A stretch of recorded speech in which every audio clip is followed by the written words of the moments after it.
Sure, as early as I can be, right?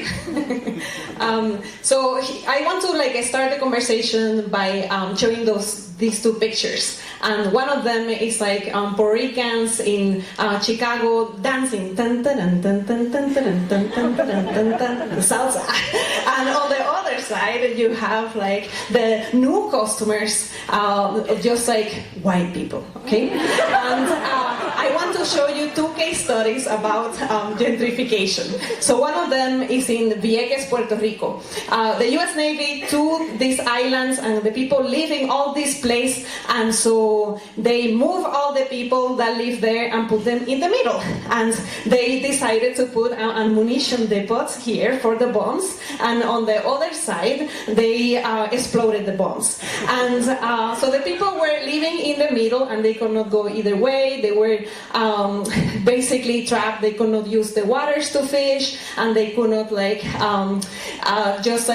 even fly goods and services. So the place had a lot of economic development stagnation. But besides that, there was a lot of contamination in this place. Naphtha, dipyronium, which you can guess that it will have bring cancer and asthma and newborn deformities. But the Navy left because of a plan called BRAC. So we were shrinking the military.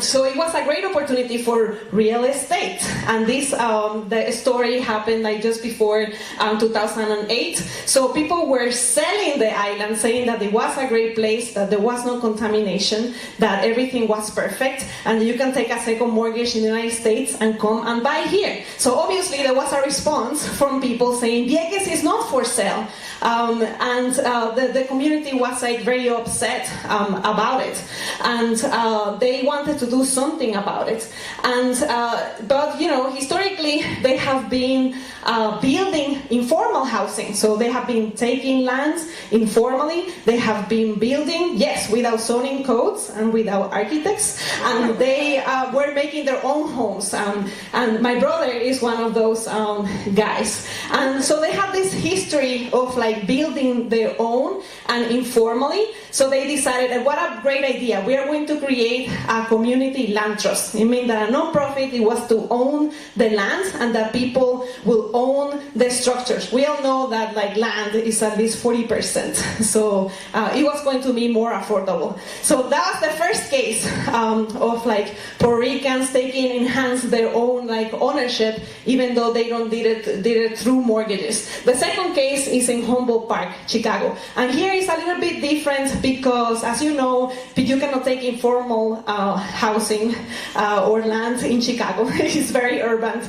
So the Puerto Ricans, they started to move to Chicago in the 50s. And it was one of the largest mass migrations by airplane, and they went to find industrial jobs. And they have been moving west and west and west, and because the one number issue in the community, thanks to the planners, it was urban renewal, right? And so the community has been moving and moving, and because of that, they have not been able to grow as a community, to develop as a community. This is another example of realtors doing just strange things to communities. So one of them is the balkanization of Humboldt Park. Humboldt Park, the neighborhood, disappeared. It became Logan Square, West Town, West Wicker Park, West Village, Humboldt Heights, all these different names. But it was not Humboldt Park because the Puerto Ricans live there and they have a bad reputation, right? So this shows just different indicators of gentrification and how the neighborhood has been changing. And it just has the big changes in terms of demographics. But the Puerto Ricans also thought about an idea, and this time they did it with architects, thanks to the Stefan and partners, and they created these giant Puerto Rican flags because they said. The architects went there and they said, these people really like their flags, so let's go to build them a flag. And it was the giant flag flag, and people really love it. They love it to the point that they said that this flag will exist for 500 years. It doesn't matter if the Puerto Ricans left or if there was like a zombie apocalypse. These ones, the flags will stay there because they were made of steel, with the same steel that brought the industry and the people from Puerto Rico to Chicago. So they created basically this fortress, thanks to the architects, and it was saying Humboldt Park is not for sale, okay?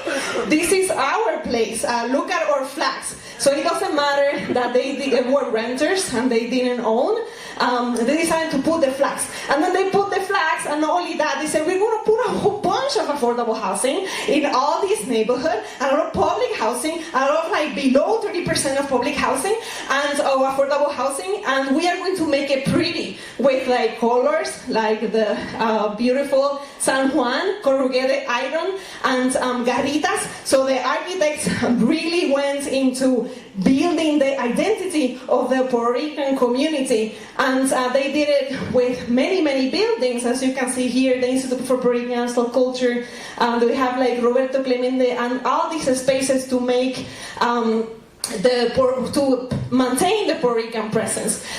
Here there's like examples of other buildings. There's an arts building that it will be made there, and the Teachers Village, Chicago, they closed a whole bunch of like schools, but the Puerto Ricans said, we want it.